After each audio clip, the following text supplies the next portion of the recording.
तर नमस्कार मित्रांनो. तर आजच्या एपिसोडमध्ये घडला असा आहे, जो सत्य असतो तो निवडणुकीमध्ये निवडून आलेला असतो. त्याचाच राग मम्मीसाहेबांच्या डोक्यामध्ये असतो. त्यामुळं रात्री जी मम्मीसाहेब असतात त्या मंजूवर हमला करायला जातात. हमला करतानाच मंजू त्यांचा हात पकडते. हात पकडल्यानंतर जी वाघमारे असतात त्या बोलतात, "मम्मीसाहेब हे काय चाललं आहे तुमचं? तुम्हाला जेलमध्ये टाकेल बरं का." तर मम्मीसाहेब बोलतात, "जेलची भीती मला नको दाखवू. आता मी तुला संपवल्याशिवाय राहणार नाही." तर ती मंजू असते ती चाकू धरते आणि मम्मी साहेबांना थोडंसं मागं लोटते आणि बोलते, "हे बघा मम्मी साहेब, तुम्हाला आत्ता वाटत असेल मी सर्वांना बोलून इथं घेईल आणि मग त्याच्यानंतर काय होईल हे तुम्हाला कळलंच चांगलं." तर मम्मी साहेब थोड्या घाबरतात आणि तिथून निघून जातात. त्यानंतर जी सत्या मंजू असते ती सत्यापाशी येते. त्याच्या डोक्यावर हात ठेवते आणि बोलते, "मी तुला जपणार आहे. काहीही होऊ दे. मी तुला आयुष्यभर जपणार आहे." असं सत्याला बोलते.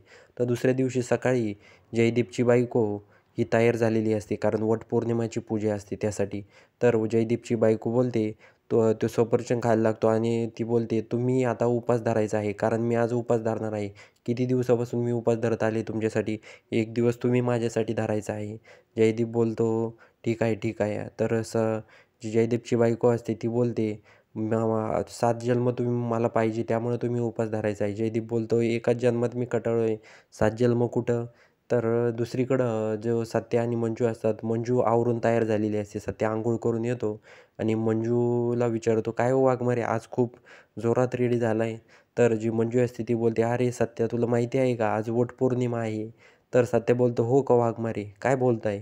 तर वाघमारे बोलते, "तुझ्यासाठी मी कपडे आणले आणि हेच कपडे घालून तू बाहेर यायचं आहे." सत्याला कपडे देते. तेवढ्यात बाहेर पत्रकार आलेले असतात. मंजू खाली येते आणि पत्रकारांसोबत बोलायला लागते. पत्रकार बोलतात, "लवकरात लवकर सत्यजित रावांना बोलवा." मंजू बोलते, "तुम्ही थांबाच, मी बोलवते." तेवढ्यात मम्मीसाहेब बोलतात, "काय रे मंजिरी, कशासाठी बोलवलं यांना आणि काय प्लॅन आहे तुझा?" तर जी मंजू असते ती बोलते, "काही काय बोलताय, माझं कुठं काय प्लॅन आहे."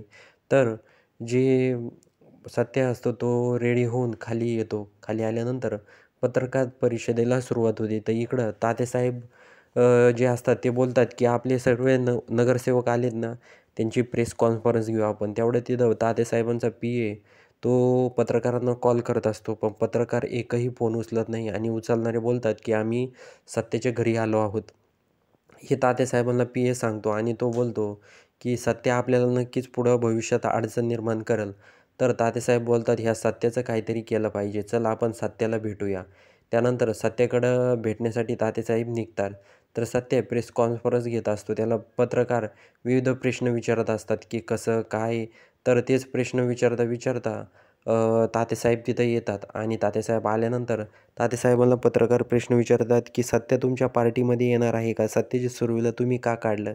तर तात्यासाहेब बोलतात, "मी तुमच्या सर्व प्रश्नांची उत्तर देणार आहे. तुम्ही काळजी करू नका." तर जो सत्य असतो तो बोलतो, "सर्वात आधी माझं काम आज वटपौर्णिमा आहे, त्यामुळं मी माझ्या बायकोसोबत राहणार आहे." असं पत्रकारांना उत्तर दिल्यानंतर मंजू सत्याला बोलते, "सत्या थोडं बाजूला ये, मला तुझ्याशी बोलायचं आहे." तर जी मंजू असते ती बोलते, "सत्य काय काय बोलतोय तू? तू नगरसेवक आहे आता, जा, मी करील माझी पूजा." सत्य बोलतो, "नाही, आधी वाघमारे, आधी वटपौर्णिमा, मग त्याच्यानंतर बाकीचं." तेवढ्यात ते तात्यासाहेब येतात आणि बोलतात, "काय चालू आहे तुमचं नेमकं? मला काही कळेना." तर जे मंजू असते ती बोलते, "सांगा ना तुम्ही तात्यासाहेब, हे ऐकत नाही आहे." हे बोलतोय, "मला माझ्यासोबत यायचं आहे वटपौर्णिमेला." तर जे तात्यासाहेब असतात ते बोलतात, "सत्या जाय रे, आधी महिला मंडळाचं बघायचं, नंतर बाकीचे कामं होतच राहतील." त्यानंतर तात्यासाहेब बोलतात, "चल सत्या, मी येतो, भेटूया नंतर."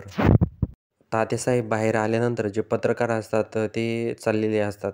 तर तात्यासाहेबांचा पी-ए बोलतो, की "हे बघा तात्यासाहेब, तुम्हाला पहिल्यांदा कुणीतरी इग्नोर केलं आहे." तर जे तात्यासाहेब असतात ते बोलतात, की "आता सत्याला आणि मंजूला, तिलाही सत्यवादी आहे ना, त्याला संपवावंच लागेल." त्यानंतर तात्यासाहेबांच्या डोक्यात राग गेलेला असतो. तात्यासाहेब तिथून निघतात. तर दुसरीकडं जे सत्य आणि मंजू असतात वटपौर्णिमेसाठी वडाच्या झाडापाशी येतात, पण तिथं खूप गर्दी असते.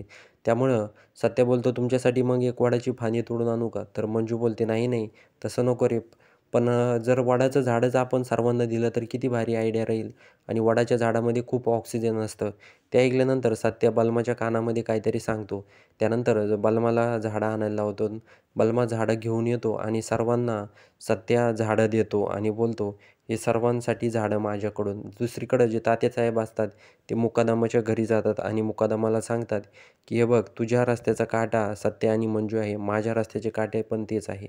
आपण दोघांनी मिळून आता सत्या आणि मंजूला मारायचं आहे, मारून टाकायचं आहे." असा प्लॅन दोघेही करतात.